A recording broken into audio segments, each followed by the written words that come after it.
কাটোয়ায় দেখা গেল ছেলের জন্য যুবসাথীর ফর্ম নেওয়ার লাইনে বাবা। ছেলে এমএসসি বিএড পাস, ছেলে কেন লাইনে এসে দাঁড়ালেন না? দেখে লাগছে হয়তো উত্তর বাবার। তিনিও বলছেন দরকার সরকারি চাকরি।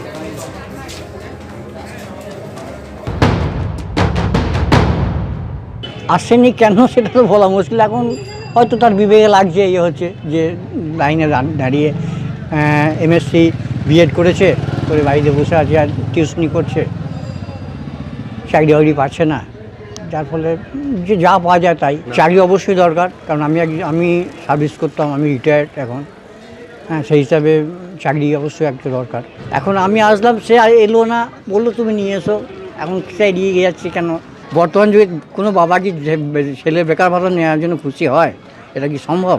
যা পেলে কিছু তো ওর হাত খরচাও তো চলবে, যার ফলে সেই জন্য এলাম। আসুন এবার বাঁকুড়ার ছবি আপনাদের সামনে তুলে ধরি। যুবসাথীর জন্য যে ক্যাম্প, সেখান থেকে ফর্ম নেওয়ার ভিড় সেখানেও লক্ষ্য করা গিয়েছে। এবং এই যে চাকরির জন্য যুবসাথীর যে বেকার ভাতা, সেটা কোনো দীর্ঘস্থায়ী সমাধান নয়, তার জন্য চাই চাকরি, বলছেন যারা বেকার ভাতার জন্য ফর্মের লাইনে দাঁড়িয়েছেন।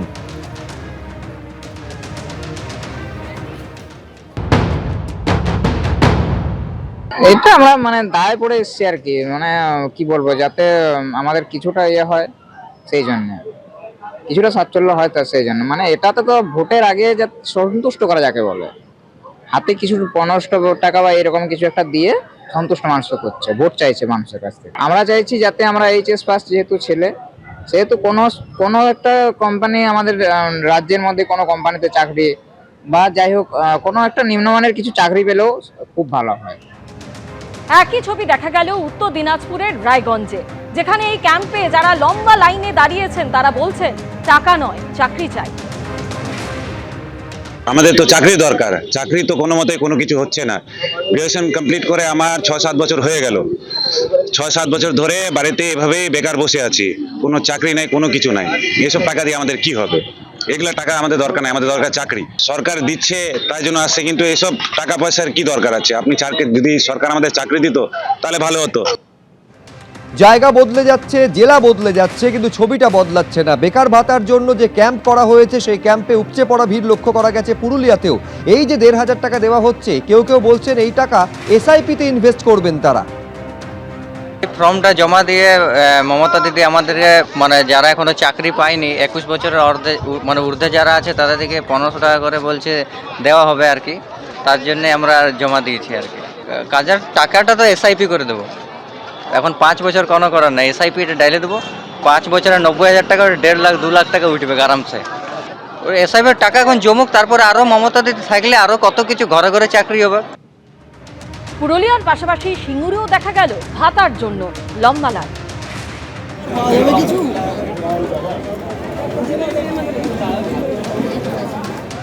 পড়াশোনার ক্ষেত্রে, পারিবারিক ক্ষেত্রে যদি টাকাটা পাই আমি খুবই উপকৃত হব। ইঞ্জিনিয়ারিং কলেজে পড়ছি এখন, মেকানিক্যাল।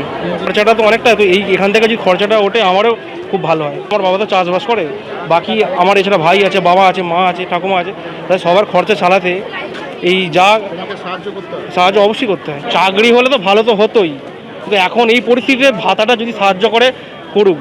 এখন তো চাকরি তো সেরকমভাবে নেই, যদি আমাদের চাকরি দিলে তো খুবই ভালো হয়, আমরা তো খুবই উপকৃত হই।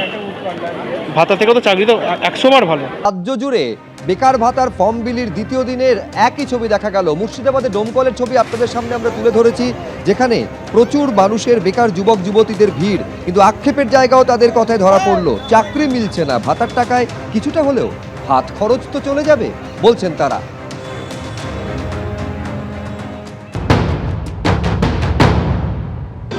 দিচ্ছে সরকার, নিচ্ছি।